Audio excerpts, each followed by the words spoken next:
17 de diciembre de 1903. Una playa helada y solitaria en Kitty Hawk, Carolina del Norte. No hay periodistas. No hay cámaras profesionales. Apenas 5 personas están ahí para presenciarlo, 2 hermanos y 3 hombres de un puesto de salvamento costero a quienes acaban de reclutar para que ayuden.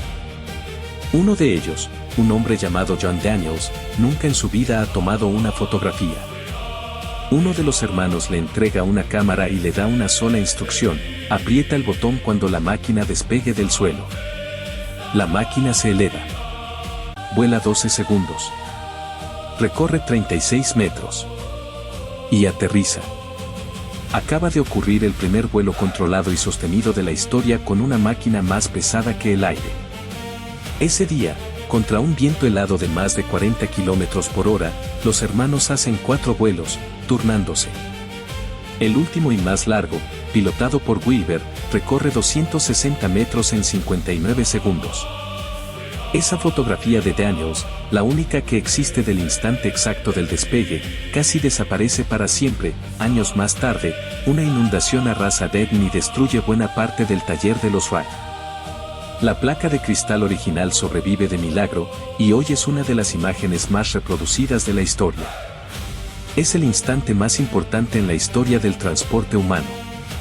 Y casi nadie en el mundo lo va a creer.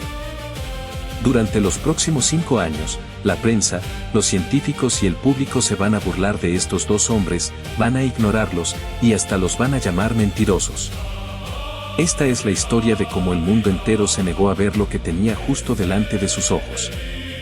Para entender esta historia hay que ir a Dayton, Ohio, a finales del siglo XIX.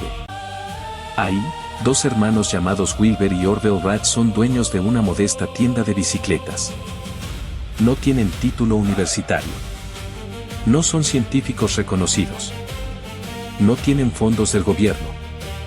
Reparan y venden bicicletas para vivir. Pero tienen algo que muy pocos poseen: una obsesión metódica por entender cómo funcionan las cosas, y la paciencia para comprobarlo todo con sus propias manos. Todo cambia en 1896, cuando leen sobre la muerte de Otto Lilienthal, un ingeniero alemán pionero de los planeadores, que se estrella y muere durante una de sus pruebas. En lugar de asustarlos, esa noticia los obsesiona. Si el problema del vuelo va a matar a la gente, piensan, es porque nadie lo está resolviendo bien. Empiezan a investigar. Y descubren algo inquietante: las tablas científicas que todos los demás usaban para calcular la sustentación del aire estaban mal. Contenían errores heredados de casi un siglo atrás, que nadie se había tomado la molestia de comprobar. Así que hacen algo que ningún otro pionero de la aviación había hecho antes. Construyen su propio túnel de viento, un cajón de madera con un ventilador, en la trastienda de su taller de bicicletas.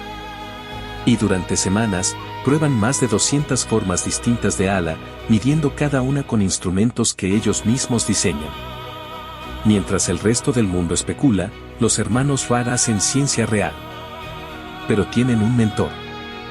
Un ingeniero retirado llamado Octave Chanute, ya mayor, con décadas de experiencia construyendo puentes y ferrocarriles, se había obsesionado también con el vuelo. Wilber le escribe una primera carta en 1900, y a partir de ahí nace una relación que cambiaría todo. Entre 1900 y 1910 se intercambiarían cientos de cartas. Chanute los visita en persona varias veces en sus campamentos, les da consejos, y es él quien les recomienda un lugar remoto y ventoso de Carolina del Norte para hacer sus pruebas, un sitio llamado Kitty Hawk. Y aquí llegamos al verdadero secreto de los hermanos Wright. No fue el motor.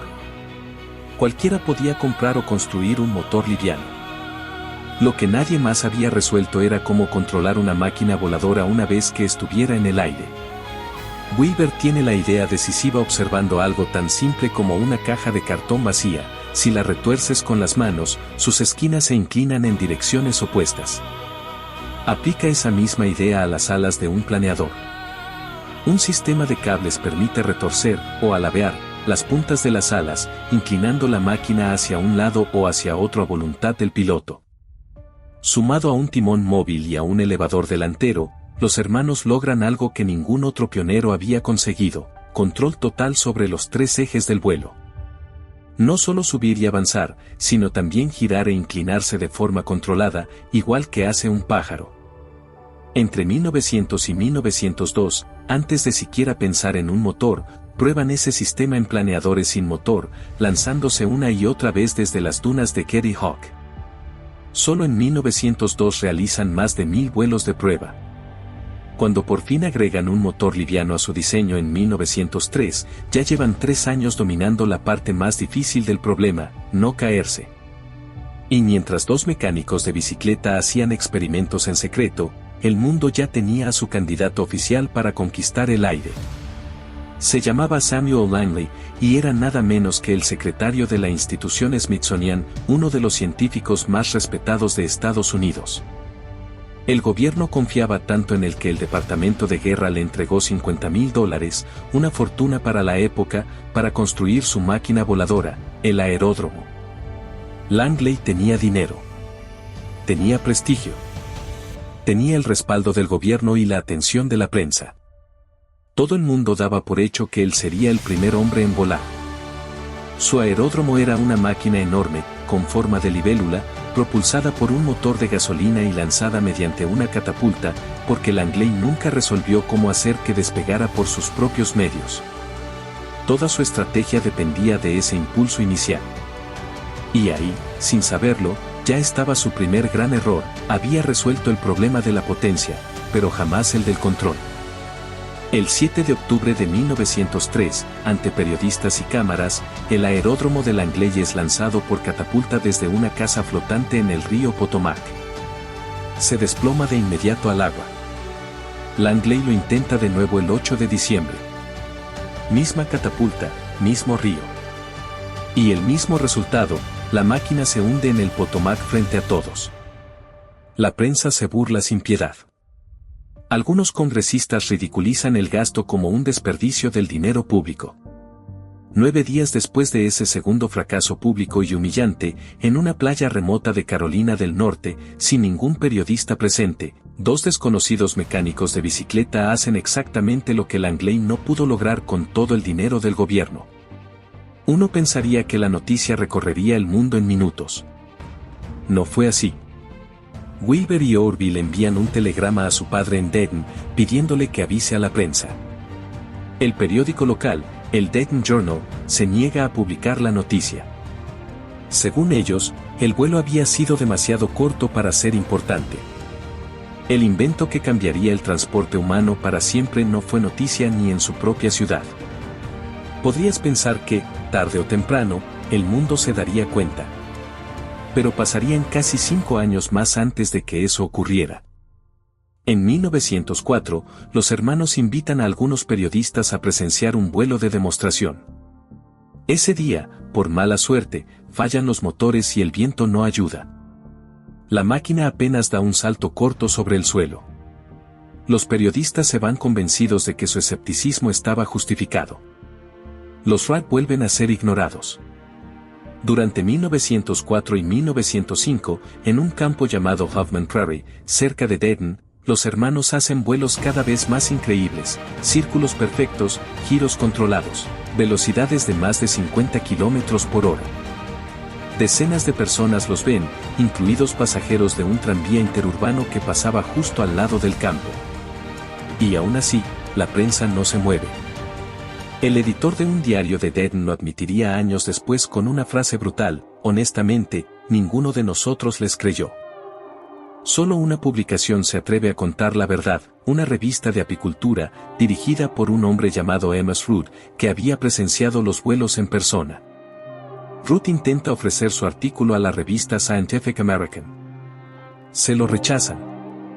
En Europa, la situación es todavía peor. Los periódicos franceses empiezan a llamarlos bluffers, embaucadores, farsantes. En febrero de 1906, un periódico de París resume el sentimiento general del continente en una sola frase que se haría famosa: los Wright han volado, o no han volado. Son, de hecho, voladores o mentirosos. Y hay una razón, incómoda, para que esta desconfianza durara tanto: los propios hermanos alimentaban el misterio. Temían que alguien les robara la idea antes de asegurar sus patentes, así que se negaban a volar en público o mostrar pruebas hasta tener contratos firmados. Su secretismo, pensado para protegerlos, terminó por convencer al mundo de que no tenían nada que mostrar. Y había otra razón para tanta desconfianza. En los años previos, decenas de inventores habían anunciado a los cuatro vientos sus propias máquinas voladoras, y todas, sin excepción, habían resultado ser exageraciones o directamente fraudes. Los periodistas ya habían sido engañados antes.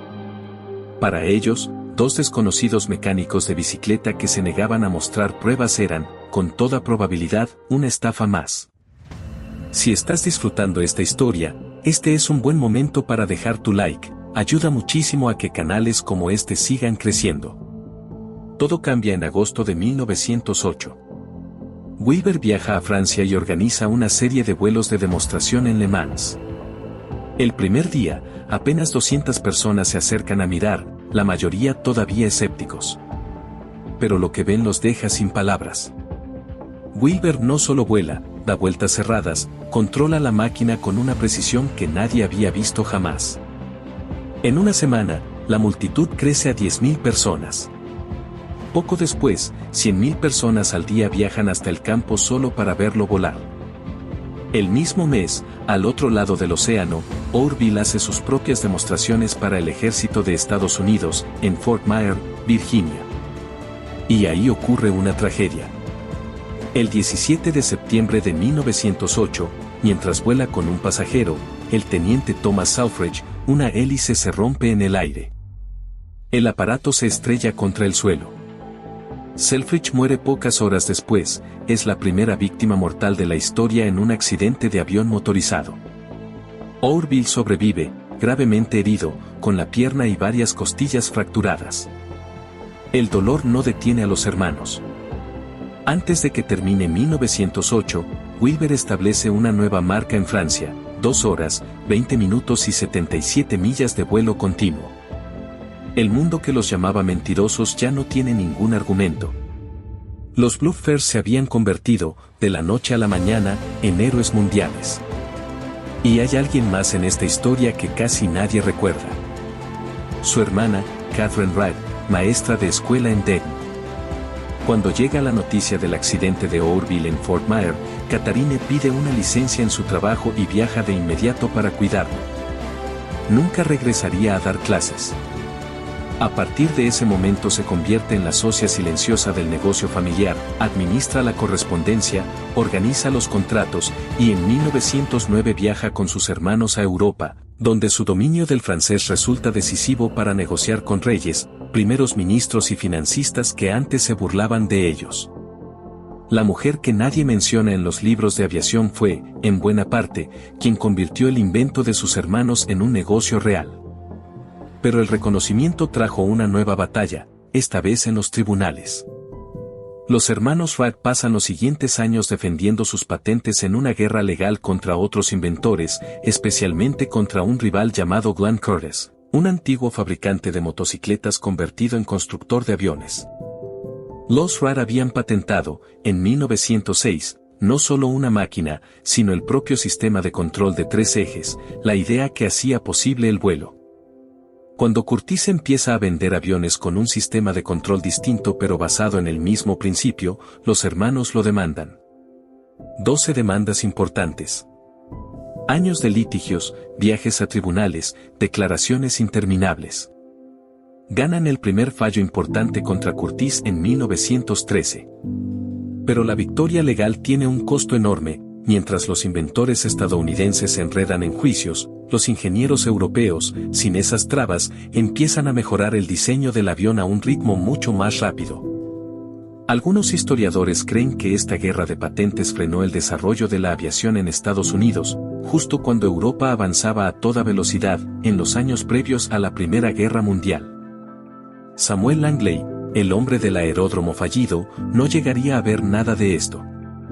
Murió en 1906, todavía señalado por su fracaso público en el Potomac, sin ninguna reivindicación en vida. Glenn Curtiss, en cambio, terminaría convertido en una figura fundamental de la aviación estadounidense, fundando una de las compañías que más aviones produciría durante la Primera Guerra Mundial. El desgaste de la pelea legal fue devastador para Wilber. Agotado por los viajes y los tribunales, contrae fiebre tifoidea y muere en mayo de 1912, a los 45 años. Orville sigue solo. Y todavía tiene una pelea más por dar, contra el Smithsonian, la misma institución de Samuel Langley, el hombre que había fracasado en el río Potomac.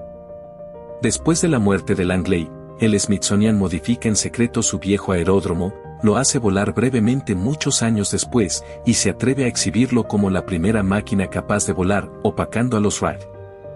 Orville, indignado, toma una decisión drástica en 1928, envía el avión original de 1903, la máquina más importante en la historia de la aviación, a un museo en Londres.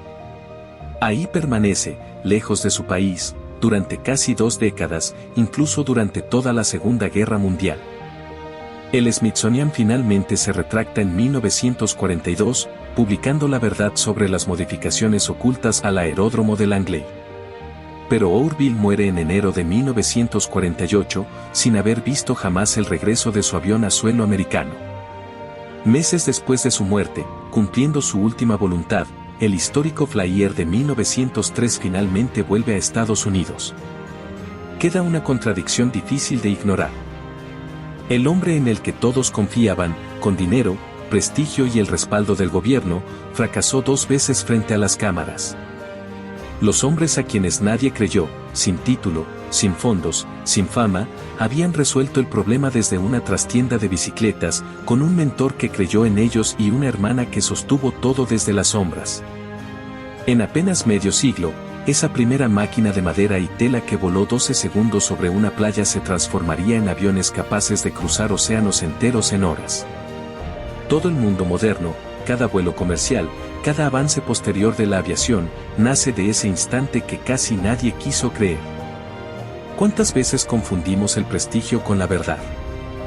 ¿Y cuántos avances reales están ocurriendo, ahora mismo, en algún taller olvidado, ignorado simplemente porque no vienen de donde esperábamos que viniera el genio? Si esta historia te voló la cabeza, suscríbete. Lo que viene es todavía más difícil de creer.